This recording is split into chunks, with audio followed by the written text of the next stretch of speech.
Hey, what's up guys? It's Julius DeBerry with Majestic Studios, and we got another Nautilus video for you today. We are continuing down the path of talking about the Nautilus drum banks and what it takes and requires to program them, to customize them the way that you would prefer, to have them set up in your keyboard.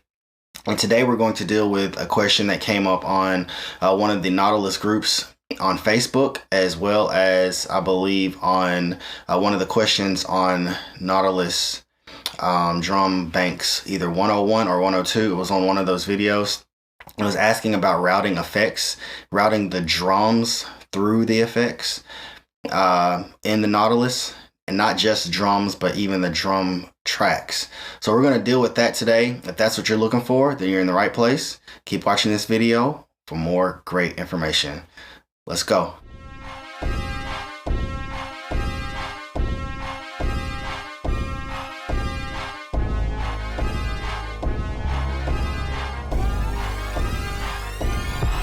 I want to preface this video by saying that this is not the most easy thing to do, but it's not complex either. I'm not sure how I rate it on a scale of 1 to 10 as far as difficulty with understanding it, but I will say this, to really get a good feel for some of the concepts and the things that we're going to talk about in this video, there are a few more videos of mine that you guys should go check out, 101 and 102. For drum banks, just so you understand the structure of how drums are set up and how the programming works for them in the programs at their basic level. But most importantly, you need to go look at the removing the haze from insert effects. It talks about how effects are routed within the keyboard and how Korg sets up their effect routing, because we're going to take that a step further today and talk about how the drums utilize that. Like I said, it's not hard, but it's not the easiest thing, but I want you guys to kind of understand what's going on. So it might be a good idea to pause this video and go watch those and then come back so you understand everything that we're talking about here. All right, so we're going to jump right into the keyboard. All right, so where we want to start with this is we're going to start in program mode. And I showed you guys what we're going to do is we're going to go to a blank program. Let's see, we found a blank program spot. Probably aren't any in the uppercase alphabet. There they are. All right, so we're going to look at an initialized HD1 program. You'll know the difference because it'll say init program versus init EXI. So the EXI are the specialized engines within Nautilus. So we're looking for the HD1. The Rompler side. All right, so what you want to do once you get to this screen, you're going to go to page and you're going to click OSC pitch. All right, so if you look right here, this is the oscillator for your programs. Each program can have 2 oscillators, and within each oscillator you can assign up to 8 samples. Each one of your oscillators, you can either have a single oscillator, a double oscillator, a drum oscillator, or a double drum oscillator. A single oscillator sound consists of one oscillator that is made up of up to 8 multi-samples. A double oscillator, and you can see that right here, OSC1, and you can assign the samples across all the keys. The samples are laid out across all the keys. If you go to double, now you have OSC1 and OSC2, and it assigns all of the samples are assigned across the entirety of the keyboard. That's like pianos and stuff like that, those type of sounds. Drums though have their own special oscillator mode, and it's called drum kits, and that's where each individual key can be made up of a single sample.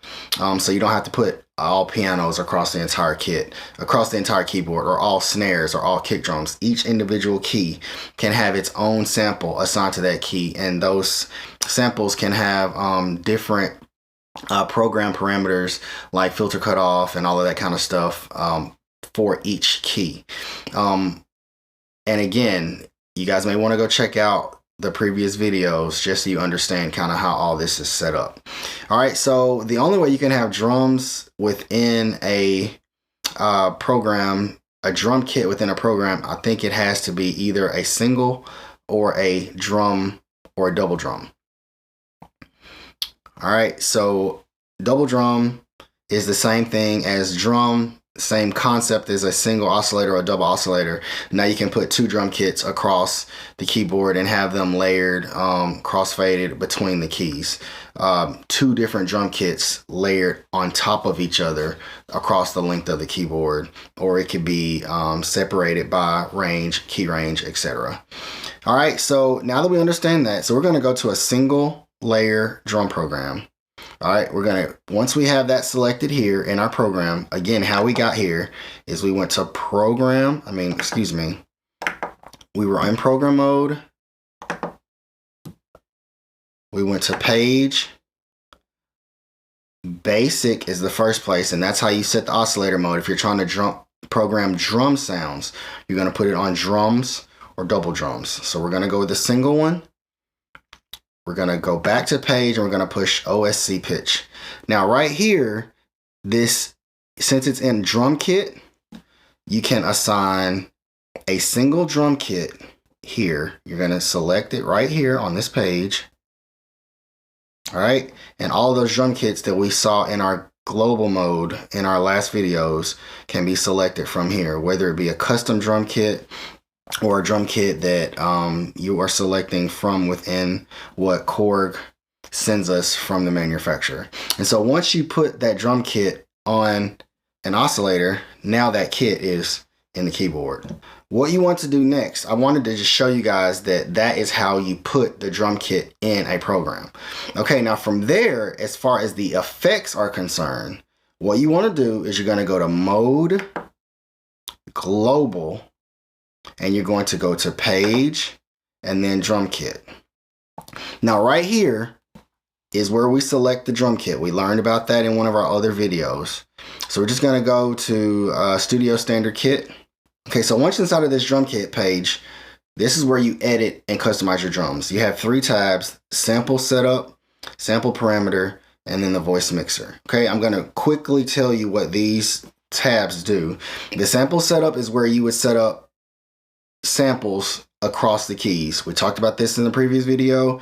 You press enter, you press the key, and then you can change the samples that are assigned to that key. You can put up to 8 multi-samples on each key. If you want to assign a multi-sample, you just turn the layer, you have 8 of them. You can turn it on, and then you choose the bank, the sample bank that the samples are in that you want to pick from, and then you select the sample. In this area, this is the sample bank. This is the sample itself. You select which one you want to be sounded, that you want to trigger. You put that in this area, okay? That is done in this part of the screen. Sample parameter, this is the second tab. This is where you can change the attack, the decay, the transposing of the sample, the tuning of the sample, the drive, the low boost, the filter cutoff, the filter resonance, and then you have a 3-band EQ for each key.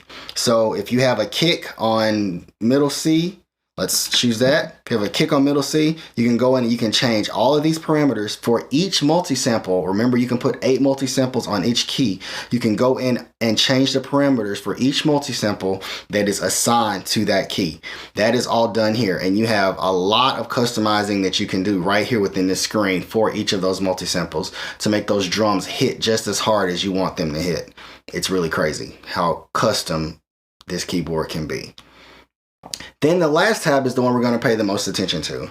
This is called the voice and mixer tab. Now, one thing I want to remember, which I want to show you guys that I did mention before, is each key can be divided into multiple categories. So kick, snare, hi-hat, ride crash, tom, percussion, SFX, sound effects, and everything else. All right, so if you want to hit a key and you say, okay, this is a kick. In this section right here where it says mixer, you assign that key specifically to a certain IFX, okay? So this kick is assigned to IFX2. This next one is probably going to be a snare. It's assigned to IFX1. So you can route each key to a different insert effect depending on how you want your drums to sound. Now, why this category is important is because if you want all of the snares in your kit to all be routed to a certain effect, then you would just look for all the snares. So you would press the key, and if it has snare for the category, if you selected snare for the category in your custom kit, or if it's a snare by default from one of the kits Korg provides, then you would put that specific key, you would assign it to a certain IFX. Okay? Now, why that is cool is because you can have your snares processed by a specific compressor with specific settings. You can have your kick processed by a separate compressor with its own settings that don't have anything at all to do with the snare. So you can assign every key to its own IFX. You have up to 12 IFX, or if you want to route them out of those individual outputs, we talked about that, the assignable outputs. That's another video that you guys may want to watch. You don't have to assign the kit to an IFX. You may want to route it externally so it can go through external processing before it hits the house, or whatever you're doing as far as your keyboard is concerned. Whether it be running it through an interface, or running it through an external preamp, running it through an external EQ, but you're using your drums from right inside of this keyboard. All right, so you can route individual keys and individual insert effects, and you can route it based on the key, or you can route it based on a category of keys.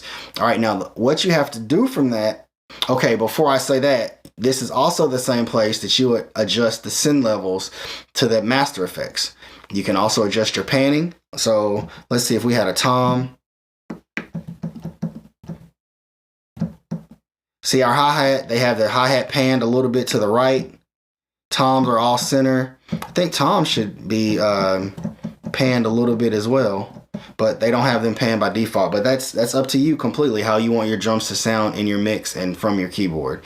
Okay, so from there, you now take this. Let's just say that we made all these adjustments to the acoustic pop kit. All right, and then, let me go back. We made all these adjustments to the acoustic pop kit, and we want to write drum kit. Now, if you don't want to overwrite the drum kit that is already in here, then you have to save that drum kit to a separate spot. But if you push this drop down box, this is where your right program or right combi or right global settings is going to be in this menu on every screen in your Nautilus or your Kronos or your M3 or your Triton. This drop down menu is how you write sounds, how you save them. So you're going to go to write drum kit. All right, now if you push OK now in that exact spot A01 that you if you want to overwrite that one and get rid of the default one, then that's fine if that's what you want to do. But if you want to keep the acoustic kit in its original state, how it was sent from the manufacturer, then you want to save this drum kit to another spot. All right, so you would push this drum kit button here, this tab or this little arrow, and then you can choose a separate spot. So you want to look for a spot that does not have a kit in it, and there you go. Bank F is where they start, and you can just put it right there in Bank F, push OK, and it's going to assign that kit to that location. I'm not going to do that because I don't want to save anything that I just did. Well, I guess I can, because I can always initialize the kit as well. So that kit was now saved to F00. All right. So now what we're going to do is we're going to go back into program mode on our initialized program. We're going to go to Page, Basic, and we're going to select drums just like we had before. Then we're going to go back to Page, and then we're going to go to OSC Pitch. We're going to, remember I told you guys it's set to a drum kit, so we're going to go here and we're going to look for that drum kit that we just saved, which was Bank F00. There it is, acoustic pop kit. And now that kit that we made all those adjustments to and saved is now in a program. And you can name this program. I'm going to call it, just for the sake of the example, we're going to call it My Custom Acoustic Kit. My Custom Acoustic Kit. All right, push OK. It puts the name there. You can put the category that you want it to be. It's a drum sound. and we put it under natural drums. It could be natural drums or whatever subcategory you want. There's also user subcategories. I'll show you guys how to do that in another video to name your categories. And then you push OK. Are you sure? And it's going to name it and save it in that slot. So now we have a drum kit saved in this location with our own custom drum settings that we set.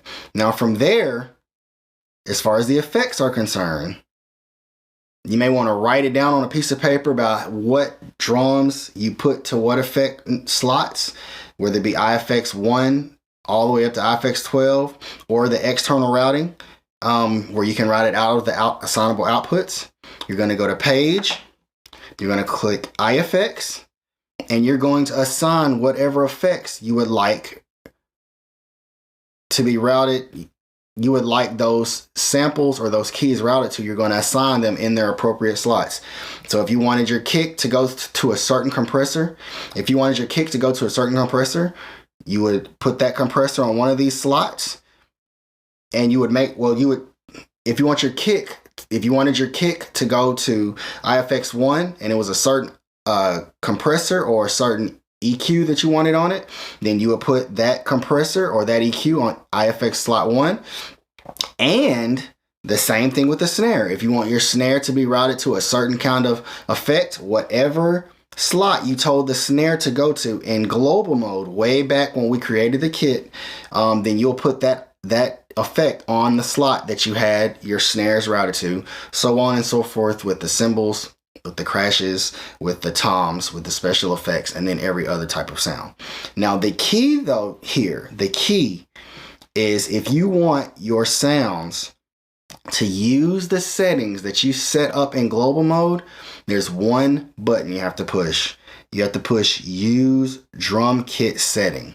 When you push Use Drum Kit Setting, it is going to automatically route all of the keys to whatever IFX you selected in global mode. It's going to route them to that slot here. So that you have to be sure that you are putting your effects in the same slot that you assigned in global mode, because it's going to pick the settings from there and it's going to copy them here. Well, not copy, but it's routing them the exact same way you had them routed there. So of course, if the snares were going to IFX 1, the kick was going to IFX 2, and there was a certain effect you want there, you have to make sure you have that effect in the correct location, because it's routing the oscillators from how you assigned it in global mode right here in the program.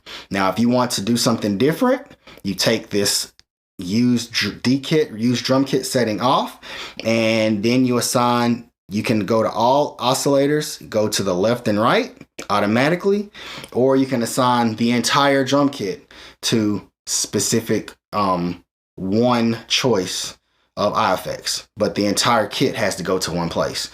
And that may not be what you want, but it might be what you want. So if you're okay with all of the oscillators going, all of the drum samples going to the same IFX, then that's what you want to push. You want to remove drum kit setting, and you want to assign all oscillators to that effect. But if you want individual routing to specific effects that you set and you determine, you want to push Use Drum Kit Setting, and it's going to automatically, you're going to see it's going to say all OSCs are being routed to their various places. And it also has a little note here telling you Use Drum Kit Setting. All right, so just as a little added bonus, this same exact concept, let's go to Page, and we're going to go to Program, and we're going to go to ARP and Drum tab, and we're going to go to Edit, and we're going to go to More. We looked at this page in another one of our videos. It was either 101 or 102 for the drum banks for Nautilus. We're going to go to Drum Program, and the same thing for your drum track, okay? Whatever this kit is that you have set here, Studio Standard is what's set there by default right now. You can choose another drum kit, just like we talked about before. You can choose any of these drum kits to go there. You push More, You're gonna go to drum program. If you want this drum program to utilize the effect routing that you had set for that drum kit in global mode, it's the same concept. You're gonna push use drum kit setting, and it's gonna automatically route those samples from that drum kit to the effects set to the locations that were set up in global mode. Like, you may not use a drum track as part of your drum program, but if you're playing a piano and you have a drum kit or a drum track program to back you up, then you might want those drums to go to specific routing as far as the effects are concerned. And you can set all of that in global mode. And then when you come here into your program, and you're gonna, again, I'm gonna show you, once you get to the ARP drum tab from here, ARP drum tab, you can press more, and you go to drum program. It's gonna normally be on EQ. You go to bus, and you wanna use drum kit setting. If you do that, then it will retain the settings that you set in global mode, and it will route those effects to the current place. And I'm going to say this again because it is very important. Gonna go to page, we're gonna go to IFX. Even the drum track is here. There's a separate one. It says use drum kit setting right there. The drum kit track, the drum track is remembering, because you put use drum kit setting, it's remembering where that kit in global mode was sent, how the effects were routed there. So you have to make sure that those effects, you may be using the top 4 effects for whatever other sounds, your piano sound or your bass sound or your string sound. You may be using the top 4 effects for that. So within this drum kit, you may need them to be routed to other locations. You have to be very specific about where you're sending the samples in global mode. You have to remember how you have them set. And then once you come into program, whether it be a drum kit for a backing track or whether it be your drums specifically for the program, you have to remember and have those effects have to be in the correct spot within these 12 IFX. Like I said, this is not complex, but it's not easy either. You have to understand it's kind of been a building block, and we've been stepping up to this. If you have any questions, please feel free to put them in the comments. I hope you found this useful. I hope it makes sense for everybody. And like I always say, if you're enjoying this content, if it's benefiting you in any way, please share it. Please like it. Please post comments. All of that helps the channels. If you have any questions, let me know. Hope you guys are enjoying your Nautilus. I'm enjoying teaching and making these videos for you guys. So we hope to catch you on the next video. Take care.